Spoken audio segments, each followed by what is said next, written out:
J'ai eu honte, j'ai eu peur, je me suis culpabilisée pour ma tenue. Je me suis dit qu'il fallait faire attention au sens de la rue vis-à-vis de mes fesses. Siamo arrivate a casa che tremavamo, non mi sentivo più le gambe. Abbiamo avuto molta paura. I've been scared because I just received the comment from guys. Je ne fais pas attention et il y a une petite camionnette qui a éclairé ses phares et a éclairé ma figure. Pour moi, les catcalling, c'est un harcèlement verbal. Ce sont des compliments que en fait, moi, je n'ai jamais demandé et que je me sens quand même de devoir accepter. En fait, ce sont des compliments qui me font sentir mal à l'aise dans une situation que pour moi, ça devrait être tu vois, une situation, je sais pas, normale, tranquille. La majorité des femmes a peur de sortir toute seule le soir et surtout de rencontrer quelqu'un dans la rue. Quand un homme va te suivre dans la rue le soir et que tu es tout seul et qu'il va te faire des avances et que tu veux pas, il peut te sortir n'importe quoi, genre une arme et te tuer d'un coup comme ça. Je n'aime pas le terme catcalling en soi parce que ça enlève une partie de violence de ces comportements que moi personnellement je perçois à chaque fois parce que je suis une personne très sensible, très timide et que donc à chaque fois que je subis un harcèlement de rue, c'est toujours une violence et que le terme catcalling en soi, ça le rend un petit peu quelque chose d'animalier, quelque chose de un petit peu plus petit, de la violence et de l'harcèlement que effectivement le comportement apporte.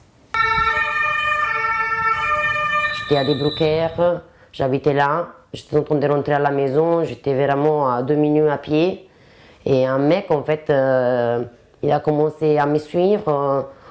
Il a commencé à me demander le numéro de téléphone, à me faire plein de compliments. Et moi, je faisais semblant de rien, je continuais à marcher, je regardais tout droit, j'essayais de lui répondre pas. Et là, j'ai vraiment commencé à avoir peur parce qu'en fait, j'ai senti qu'en fait, il ne me laissait pas, en fait, il continuait à me suivre. Et là, je me suis dit, en fait, je sais pas, j'étais vraiment à côté de la maison. Et je me disais, merde, je dois vraiment me mettre à courir. J'avais terminé de travailler et j'étais en train de rentrer chez moi. Et il y avait un homme dans la rue qui a commencé à me dire des mots très vulgaires. Et j'ai commencé à avoir peur. Et alors j'ai pris mon téléphone, j'ai appelé une amie à moi. Et j'ai commencé dans le même temps à marcher très vite pour rentrer tout de suite chez moi. J'avais 6 ans à l'époque. Et ma mère m'avait envoyé de faire les courses à Saint-Plice en France. Donc je partais au magasin et en rentrant dans le magasin, il y avait un homme d'une quarantaine d'années qui m'observait. Et moi, je ne l'ai pas remarqué au début. J'ai fait les achats tranquillement et pendant ce temps-là, l'homme me suivait pendant tout le trajet que je faisais dans le magasin. Par la suite, j'arrive en caisse. Et je sais pas, je sentais que quelqu'un me suivait, j'avais des frissons et je me suis dit non, c'est sûrement moi, je suis sûrement folle ou autre. Et du coup, je sors du magasin, je vais pour rentrer chez moi et en marchant vers une sorte de ruelle, il y avait un miroir qui permettait de voir pour les voitures, s'il y a d'autres voitures derrière. Et j'ai eu le réflexe de lever les yeux vers ce miroir et je voyais le même homme que j'ai vu dans le magasin qui était en train de me suivre. Et j'ai commencé à avoir peur, je dis je fais quoi dans ce genre de situation, qu'est-ce que je fais j'ai commencé à avoir peur, à 6 ans, tu sais pas quoi faire. J'étais en vélo en allant chez mes grands-parents, mais donc j'étais dans une rue entre 2 champs et le champ qui était plus proche de moi était un petit peu plus basse que par rapport à la rue et il n'y avait pas de protection. Donc moi j'étais juste en vélo, il n'y avait personne dans la rue. À un moment donné, il y a une voiture qui commence à ralentir un petit peu et sur la voiture, il y a 4 garçons qui commencent à me crier dessus que je suis une salope, que voilà, ils me feraient des choses.